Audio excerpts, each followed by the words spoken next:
পয়গম্বর মুসা নবী আল্লাহর কাছে কথা বলার জন্য যাচ্ছে, এমনি একজন ধনী লোকের সাথে সাক্ষাৎ। ধনী কয়, মুসা রে, ও মুসা, আমার এত ধন হিসাব রাখতে পারি না, আল্লাহরে জিগাইবানি কি করলে আমার ধন কমবে? মুসা নবী কয়, ঠিক আছে জিগাইবো। একজন বৃদ্ধার সাথে একজন মহিলার সাথে দেখা। মহিলা কয়, মুসা কই যাও, কই যাও রে মুসা? মুসা নবী কয়, তোর পাহাড়ে যাব, আল্লাহর সাথে কথা বল।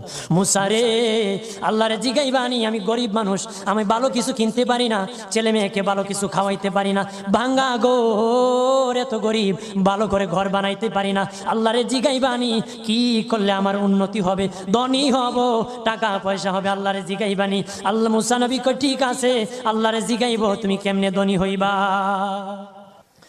আল্লাহ নবী মুসা নবী তিন রাস্তার মোড়ে যা দেখে একটা লোক বসে আছে, তার দুই হাত নাই, দুই পা নাই, দুই হাত নাই।